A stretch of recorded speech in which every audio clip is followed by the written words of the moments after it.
Live from our 7 Tasmania studios, your nightly news with Louise Hobart begins now. Good evening. A coroner will investigate if COVID-19 played a part in the death of a 36-year-old woman on the northwest over the weekend. If the virus is ruled as a contributing factor, it would mark the state's third death since the borders reopened. A family is searching for answers as they await formal results from the coroner. The 36-year-old's death comes after 2 elderly Tasmanians died with the virus last week. As soon as there is a death specifically related to COVID, then that will be made available and will be made public.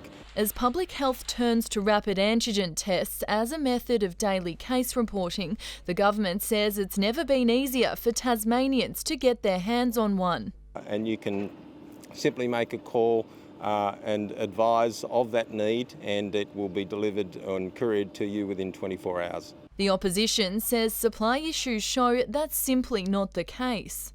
The government have not prepared and are not ready and have not supported the Tasmanian community. From today, concession card holders can access them free of charge at pharmacies, except there's one slight problem. Over the next 2 to 4 weeks, a lot of pharmacies won't have access to rapid antigen tests. The pharmacist says limited supplies and price gouging by some wholesalers is partly to blame, making it almost impossible to purchase them through the Commonwealth subsidy. And that means that the rebate that the government's giving pharmacy for those items, often the cost price for which we're buying them, exceeds what the government is paying them. The state recorded 619 new cases of the virus today, and experts say the best protection against Omicron is getting a booster. The wait time for Tasmanians is set to be reduced to 3 months from February 1.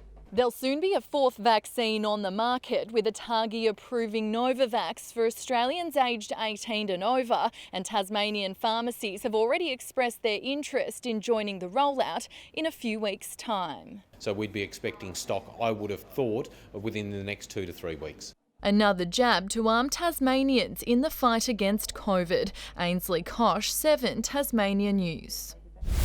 Tasmania has once again topped one of the country's leading economic rankings. CommSec's quarterly State of the States Index has placed us in first place, leading the nation in 4 of 8 indicators. Absolutely fantastic news. So congratulations, obviously, to our business community, all those employers. The opposition, however, says the impact of the reopening of the borders on businesses paints a different picture. They're hurting and they're continuing to hurt. We're hearing reports from some businesses that they're having a hit of $60,000 to $150,000 per week. It's the 8th time in a row Tasmania has led the rankings. Emergency services have discovered a horror scene on the northwest with a man dead, a car burnt out and stolen guns on the loose. Police say it's being treated as a suspicious death as they start investigating what happened last night in the sleepy town of Sprent. Nestled in this forest lies the scene of a disturbing crime.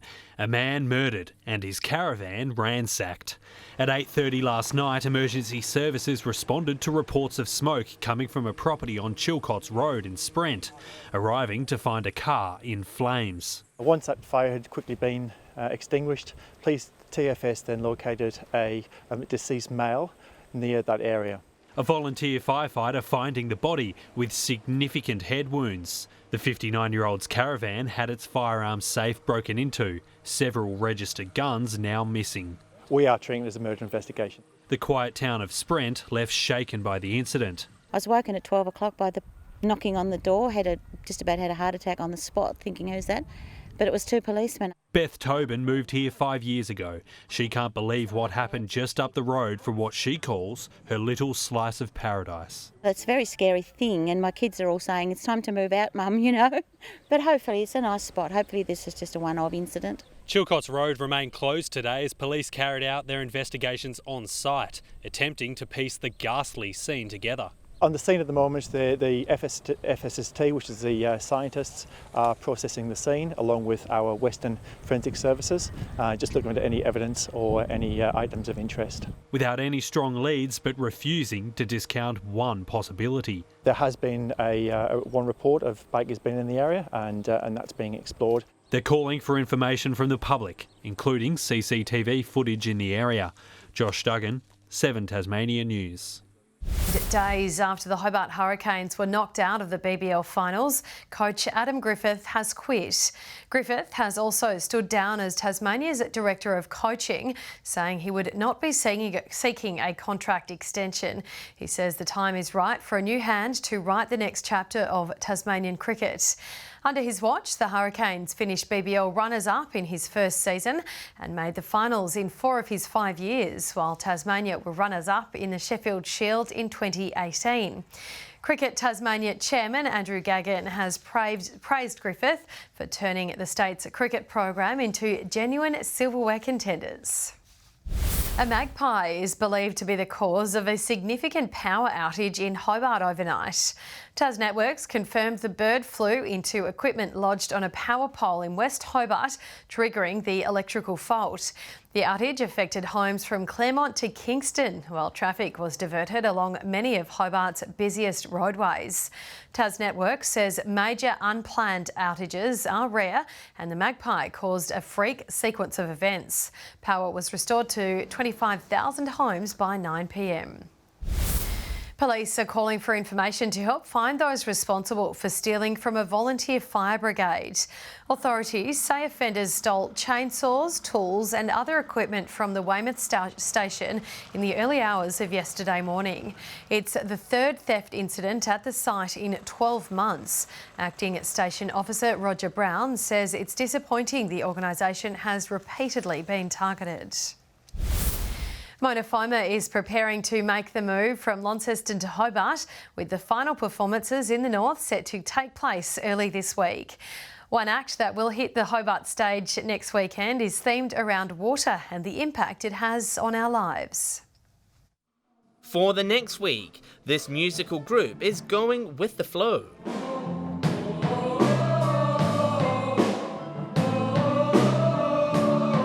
This ensemble cast coming together on Saturday on the lawns of Mona.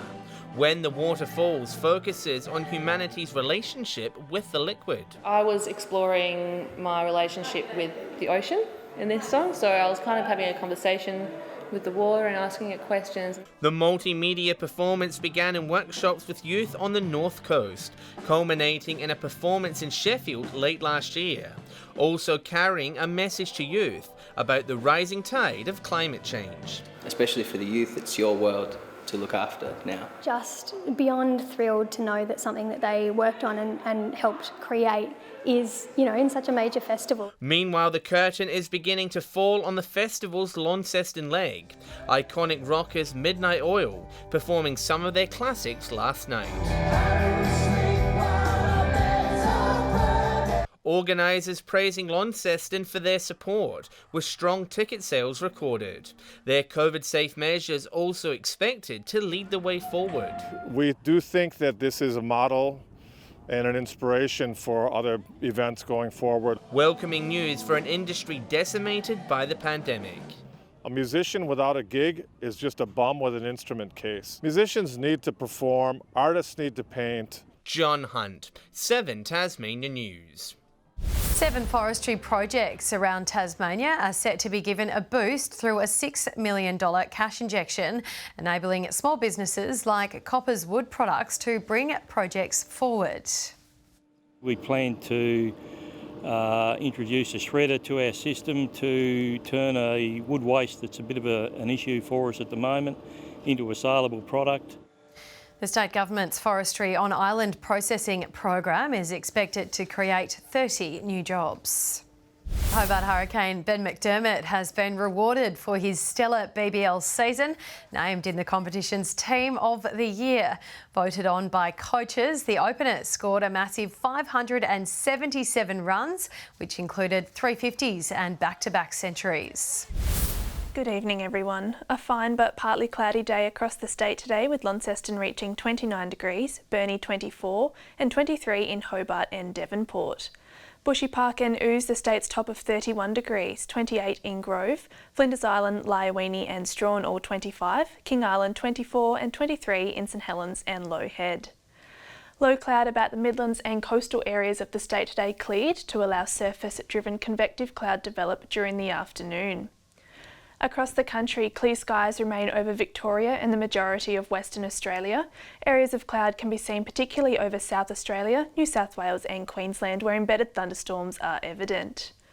Tomorrow, a weak trough is passing over Tasmania as the western high extends a ridge over the state. The low remains over the Bight, holding the trough over Central Australia for yet another day. Easterly winds tomorrow 10 to 20 knots about the north, and south to southeasterly winds 10 to 20 knots about the west and southwest. Partly cloudy and 24 in Hobart and Adventure Bay tomorrow, 27 in Tarraleah. Launceston reaching 30 degrees, Devonport 24, Bridport partly cloudy and 25.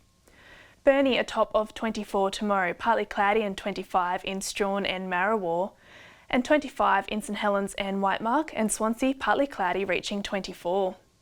And the UV tomorrow is extreme 11s across the state, however reaching 12 in Launceston.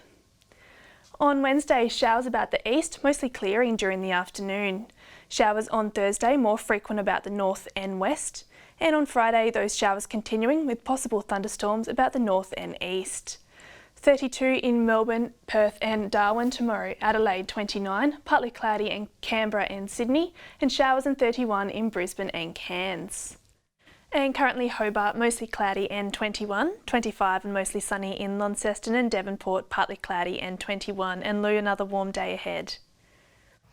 Beautiful week by the looks. Thanks for that, Chelsea. And that's all your news for this Monday night. Thanks for joining us. I'll see you later on with updates. Good night.